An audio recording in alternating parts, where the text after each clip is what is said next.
मित्रहो, नमस्कार. लोकशाहीमध्ये आपणा सर्वांचं पुनश्च एकदा स्वागत. मित्रांनो, गेल्या 11 एप्रिल रोजी मी आपल्याला असं म्हणालो होतो की त्यावेळी महात्मा फुले यांच्या द्विशताब्दी जयंतीच्या निमित्तानं मी आपणासमोर उपस्थित झालेलो होतो आणि तेव्हा मी म्हणालो होतो की जसं जसं जमेल तसं दर महिन्याला महात्मा फुले यांच्या एखाद्या वेगळ्या पैलूचा वेध घेण्यासाठी मी आपणासमोर उपस्थित राहण्याचा निश्चितपणानं प्रयत्न करीन. आणि त्यानुसार आज मी पुन्हा एकदा महात्मा ज्योतिराव फुले यांच्या आणखी एखाद्या वेगळ्या पैलूविषयी चर्चा करण्यासाठी, त्या संदर्भात माहिती देण्यासाठी आपल्यासमोर उपस्थित झालेलो आहे. की महात्मा ज्योतिराव फुले यांनी समाजाच्या प्रबोधनासाठी, त्या काळात समाजावरती, शूद्रातिशूद्रांवरती जे अन्याय अत्याचार सुरू होते त्या विरोधात आवाज उठवण्यासाठी अनेक प्रकारचं विपुल लेखन केलं. मग ते गुलामगिरीसारखा ग्रंथ असू दे, शेतकऱ्याचा आसूड सारखा ग्रंथ असू दे, सार्वजनिक सत्यधर्म नावाची पुस्तक असू दे, किंवा त्यांनी प्रचंड अखंडांच्या स्वरूपातून जे विपुल प्रमाणात जे लेखन केलेलं ते असू दे. मात्र त्या पलीकडे जाऊन महात्मा फुले यांनी एक अनियतकालिक म्हणजे वृत्तपत्र चालवण्याचाही एक प्रयत्न केलेला होता. महात्मा फुल्यांनी हा प्रयोग केल्याचं अनेकांना ठाऊक नाही. तर महात्मा फुले यांनी त्या काळामध्ये सत्सार नावाचं एक अनियतकालिक चालू केलेलं होतं आणि त्याचे 2 अंक उपलब्ध आहेत. म्हणजे ते 2 अंक महात्मा फुले यांनी काढले हे तरी निश्चित आहे. मात्र त्या सत्सारच्या विषयी जाणून घेण्यापूर्वी तत्कालीन परिस्थिती आणि कुठल्या परिस्थितीमध्ये महात्मा फुले यांनी हा सत्सारचा प्रयोग केलेला होता, पत्रकारितेविषयीची महात्मा फुले यांची नेमकी काय भूमिका होती, या अनुषंगाने मला वाटतं त्यापूर्वी आपण जाणून घेणं हे अधिक महत्त्वाचं ठरेल. आणि त्यातूनच मग या सत्सारची पार्श्वभूमी आपल्या लक्षात येऊ शकेल. तर त्या काळातली परिस्थिती काय होती बघा. तर तेव्हा ब्रिटिशांचं सरकार आलेलं होतं, पेशवाई संपलेली होती आणि मग श्रीरामपूरच्या मिशनऱ्यांनी तेव्हा धर्मप्रसारासाठी, ख्रिस्ती धर्मप्रसारासाठी ऑब्व्हियसली वृत्तपत्रांची मोहीम किंवा वृत्तपत्र काढायला चालू केलेली होती. म्हणजे मग त्यामध्ये छपाई आणली, बायबलही ते छापून वाटत असत. त्याचबरोबर वृत्तपत्राच्या माध्यमातून धर्मप्रसार करणं, धार्मिक विचारांचा प्रसार करणं आणि आपले अनुयायी वाढवणं हा त्यांचा एक हेतू होता. मात्र त्या निमित्तानं भारतामध्ये वृत्तपत्रांच्या चळवळीचा एक प्रारंभही झालेला होता, हे आपल्याला या ठिकाणी लक्षात.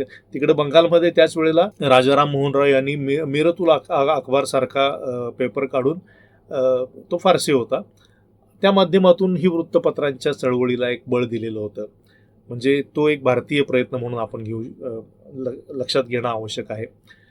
त्या पलीकडे मग आता ह्या मिशनऱ्यांच्या या प्रयत्नामधून त्या 19व्या शतकामध्ये मग ज्ञानोदयासारखं एक वृत्तपत्र मराठीमधून निघायला सुरू झालं. आणि गमतीची गोष्ट बघा, हे ज्ञानोदय काही मुंबई पुण्यासारख्या ठिकाणी निघालं नाही, तर ते निघालं नगरमधून, अहमदनगरसारख्या ठिकाणावरून त्या मिशनऱ्यांनी हे चालू केलं. आणि त्याच्यामध्ये एक गोष्ट होती की धार्मिक प्रसार हा भाग होताच, मात्र त्याचबरोबरीनं साधारणपणे मग तेव्हा जे काही पाश्चात्य विचार होते, नवीन आधुनिक विचार होते, प्रबोधनाचे विचार होते, ते सुद्धा या ज्ञानोदयामधून दिले जात असत. आणि त्याचबरोबर त्यांनी आणखी एक प्रयोग केला. म्हणजे साधारण मी सांगतोय ते 1842च्या आसपासच्या गोष्टी सांगतोय.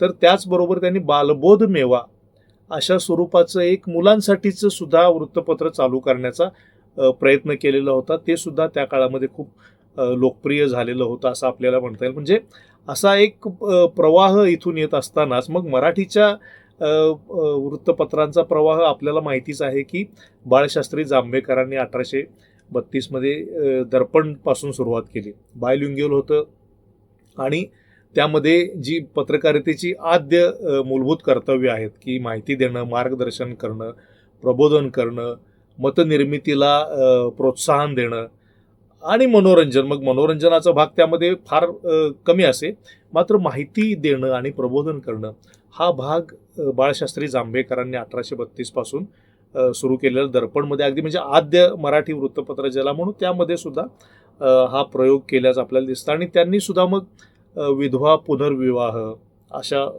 गोष्टींना सुद्धा त्यांनी तिथून त्या संदर्भातलं लेखन केल्याचं आपल्याला दिसतं.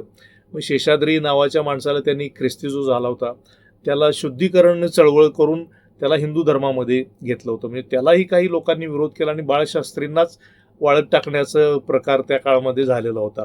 म्हणजे पहिल्या वृत्तपत्रकर्त्याला सुद्धा अशा धार्मिक रूढी परंपरांच्या संदर्भात आवाज उठवला, त्यानं काही हालचाल केली म्हणून वाळीत टाकलं जाण्याचा प्रकाराला त्याला सामोरं जावं लागलेलं होतं. ही गोष्टही आपल्याला या ठिकाणी लक्षात घ्यावी लागेल.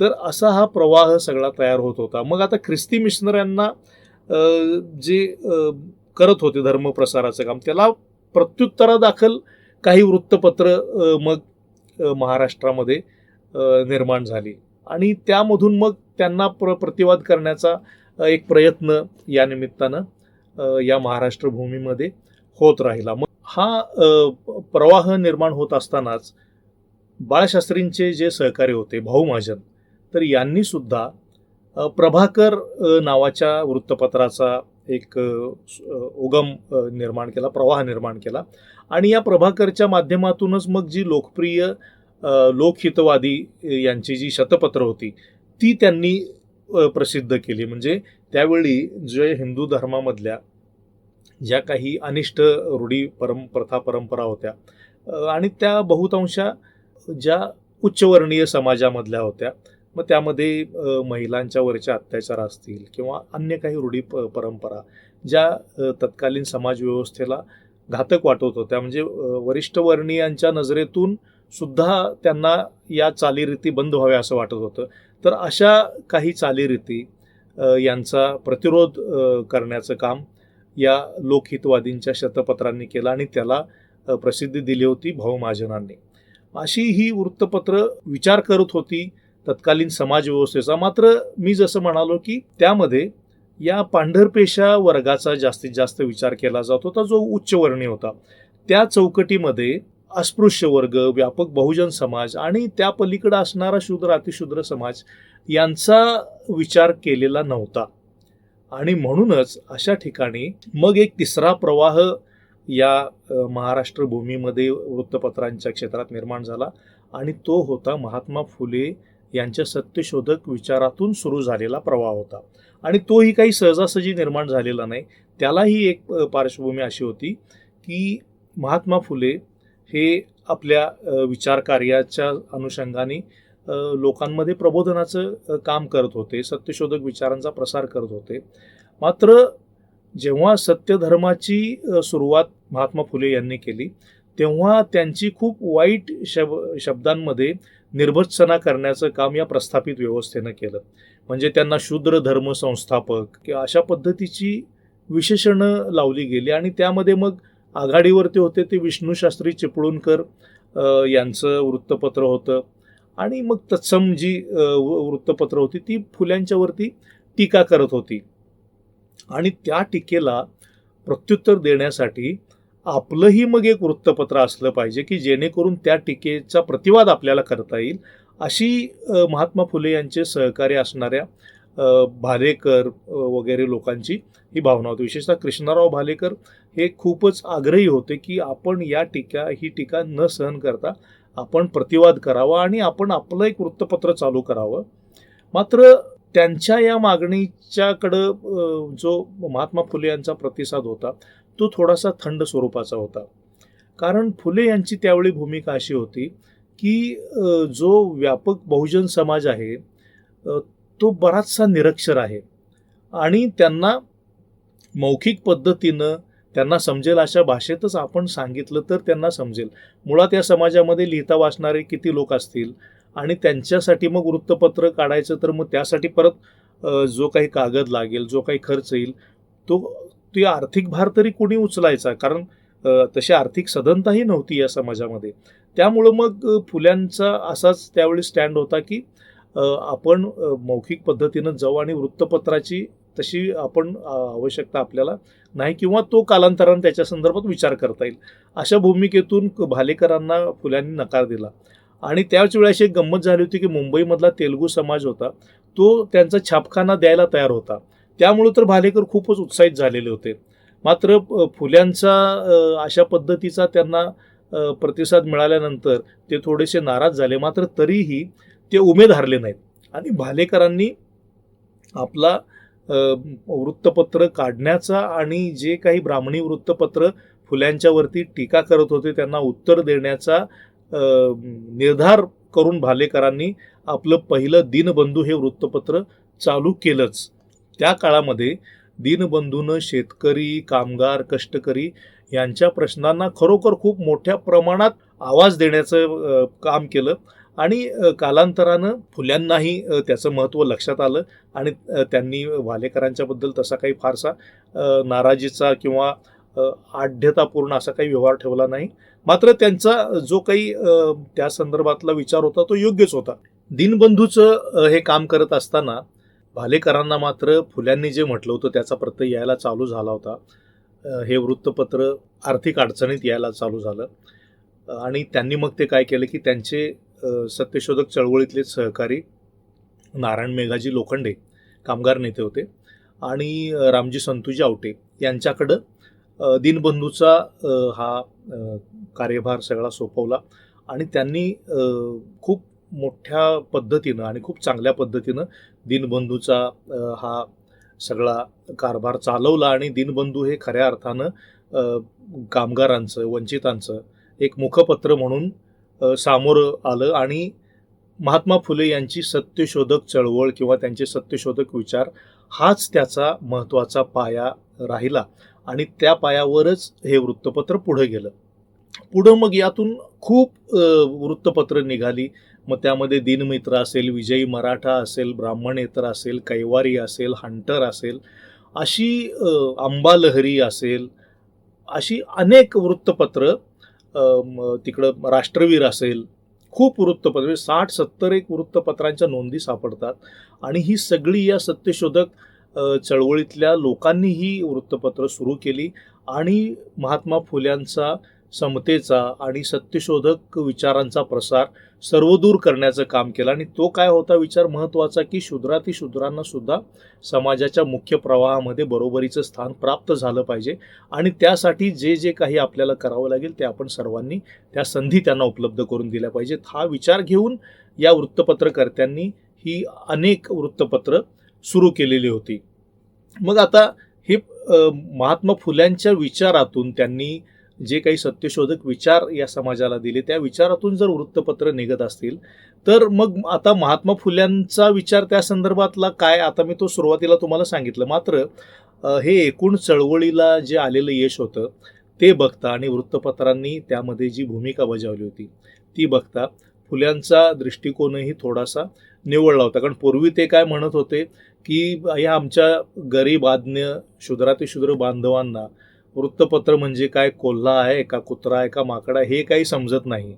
तेव्हा ते कशासाठी आपण तो व्यवहार करायचा. आणि तिकडं दुसरीकडं जी प्रस्थापित मंडळींनी जी ब्राह्मण मंडळींनी जी काही वृत्तपत्र चालू केले आहेत त्याला तिकडं लंडनच्या प्रधानानं त्याच्या स्वप्नात काय बघितलं हे समजून घेऊन छापण्याची तो तसदी घेतो. मात्र आपल्याच परिसरामध्ये आपलेच जे समाज बांधव आहेत, जे शूद्र अतिशूद्र आहेत, अस्पृश्य आहेत, यांची मात्र त्याला दखल घ्यावीशी वाटत नाही. असा हा विरोधाभास फुले त्यांच्या वक्तव्यामधून व्यक्त करत होते. मात्र जेव्हा या चळवळीतून निर्माण झालेल्या वृत्तपत्रांनी जी एक पृष्ठभूमी तयार केली, जी वातावरण निर्मिती केली, ती बघितल्यानंतर फुल्यांचा तोवर दृष्टिकोन थोडासा निवळला असावा असं वाटतं. कारण त्यानंतर त्यांनी सत्सार या अनियतकालिक वृत्तपत्राचा प्रयोग केला आणि त्यालासुद्धा एक पार्श्वभूमी अशी निर्माण झाली होती की पंडिता रमाबाई या लंडनमध्ये ख्रिश्चन धर्माचा स्वीकार त्यांनी केलेला होता आणि त्या भारतात आल्या. भारतात परतल्यानंतर त्यांच्यावरती खूप मोठी टीकेची झोड उठली आणि त्या टीकेच्या झोडीचा प्रतिवाद करण्यासाठी आपण काहीतरी केलं पाहिजे ही एक तळमळ महात्मा फुले यांना वाटली. त्या तळमळीतून आणि त्या निकडीपोटी त्यांनी सत्सारचा पहिला पुस्तिकारूपी अंक काढला आणि त्यामध्ये त्यांनी म्हटलं की आम्ही हा प्रयोग करतो आहोत आणि ही पुस्तिका आम्ही आपल्यासमोर सादर करतो आहोत आणि ती आम्ही याच वेळी अमुक वेळेलाच देऊ असं काही नाही, आम्हाला जेव्हा वाटेल तेव्हा आम्ही ती काढू असं त्यांनी म्हटलं होतं. आणि त्या पंडिता रमाबाईंवरती जी काही ब्राह्मणी वृत्तपत्राने टीका केलेली होती तिचा अत्यंत खरपूस भाषेमध्ये फुल्यांनी समाचार घेतल्याचं या सत्सारमध्ये आपल्याला दिसतं. आणि त्याचबरोबर प्रबोधनाच्या इतर काही गोष्टीही त्यामधून त्यांनी मांडलेल्या होत्या असं आपल्या लक्षात येतं. आणि दुसरा अंक जो होता तो ताराबाई शिंदेंचा जो स्त्री पुरुष तुलना हा जो एक पुस्तिका त्यांची प्रकाशित झाली त्यावरती सुद्धा खूप मोठं चर्चाच समाजामध्ये सुरू झालेली होती. आणि त्या अनुषंगानं गमतीची गोष्ट अशी झाली की भालेकरांनीच त्याच्यावरती टीकात्मक स्वरूपाचं लिहिलेलं होतं आणि तिचा समाचार फुल्यांनी यामध्ये घेतला, तेही भालेकरांचं नाव न घेता, की आपल्याच लोकांना समजत नाही की बाबा आपण कुणावरती टीका करतोय आणि एखाद्या स्त्रीवरती तुम्ही अशा पद्धतीचं आरोप प्रत्यारोपण करणं हे योग्य नाही आणि अशी समज फुल्यांनी त्यामध्ये दिली. आणि ते जे दिलेलं आहे ते फुले आणि यशवंत त्यांचा मुलगा यांच्यामधला संवादात्मक स्वरूपातून फुल्यांनी ते मांडलेलं आहे. तर तेव्हा यशवंत त्यांना असं विचारतो की मग अशा माणसाचं तुम्ही नाव घेऊन नाव सांगा ना तुम्ही, आम्हाला समाजाला कळू द्या त्याचं नाव. तेव्हा फुले असं म्हणतात की अशा ओपटसुंबाचं नाव देण्याचं कारण नाही, आपण त्याला क्षमा करू, मात्र त्याने जे कृत्य केलेलं आहे ते कृत्य चुकीचं आहे हे त्याला समजलं पाहिजे, ते समाजाला समजलं पाहिजे, यासाठी आपण त्याचा विरोध करतो आहोत, मात्र त्याचं नाव देण्याची आवश्यकता मला वाटत नाही, आपण त्याला क्षमा करू असं फुले या ठिकाणी यशवंताला सांगतात. आता इथं बघा पत्रकारितेचा एक अतिशय नैतिक पाठ फुले त्यांच्या त्या संवादामधून आपल्याला देताना दिसतात की जो आजही हा संकेत पाळला गेला पाहिजे अशी पत्रकारितेकडून अपेक्षा बाळगली जाते की एखाद्या व्यक्तीचं चारित्र्य हनन न होऊ देता एखाद्या विषयाला न्याय मिळवून देणं, त्या विषयाच्या संदर्भानं बोलणं, आणि अशी ही नैतिकता यामध्ये फुले खूप कसोशीनं सांभाळताना दिसतात. म्हणजे एकूणच वृत्तपत्रांच्या अवकाशामध्ये फुल्यांनी हे जे काही नैतिक दिग्दर्शन केलेलं आहे, त्यांनी बघा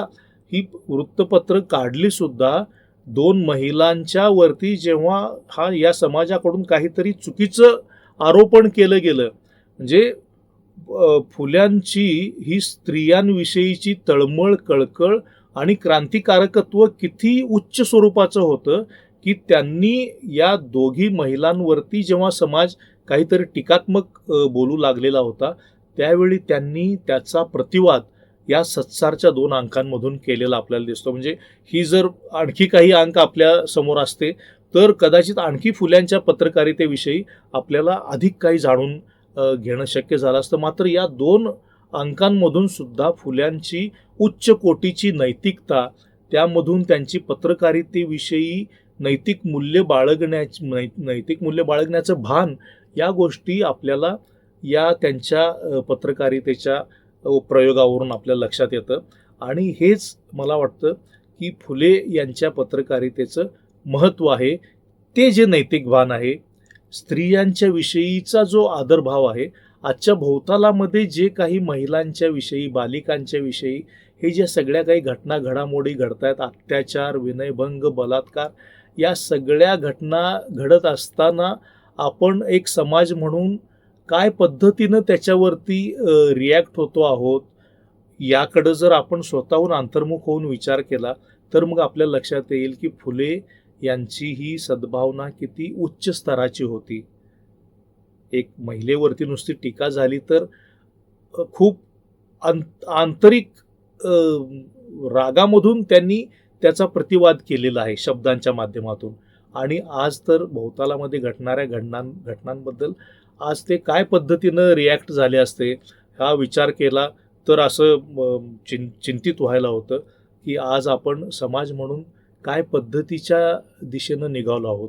आणि फुल्यांची पत्रकारिता तेव्हाच आपल्याला एक दिशा दाखवते की तुम्ही कुठल्या दिशेनं जायला पाहिजे. आणि मला वाटतं की या निमित्तानं आज आपण फुल्यांचं स्मरण करत असताना त्यांच्या या पत्रकारितेचा हाच आदर्श घ्यावा. त्यांनी जो आदर्श आपल्याला दाखवून दिला तो घेऊन आपण पुढं जाण्यासाठी प्रतिबद्ध होऊया. हीच या निमित्तानं मला वाटतं की फुले यांना आपली आदरांजली ठरेल. आणखीही जसं मागं म्हणालो तसंच आजही सांगेन की आणखी काही विषय घेऊन येण्याचा माझा निश्चित फुल्यांच्या अनुषंगाने प्रयत्न राहील आणि तोही तुम्ही माझा प्रयत्न आवडीने स्वीकाराल. आजचाही हा व्हिडिओ आपल्याला कसा वाटला हे मला जरूर आपण कॉमेंटमध्ये सांगा. आपल्याला असेच व्हिडिओ अनेक प्रकारचे व्हिडिओ मी केलेले आहेत वेळोवेळी. तेही पाहायचे असतील तर तेही या प्लेलिस्टमध्ये आपल्यासमोर येत आहेत. तेही आपण आवर्जून ऐकावेत आणि आपल्याला हा व्हिडिओ आवडला असेल तर जरूर आपण लाईक करा, शेअर करा आणि सबस्क्राईबसुद्धा करा माझ्या या आलोकशाही वाहिनीला. तोपर्यंत धन्यवाद.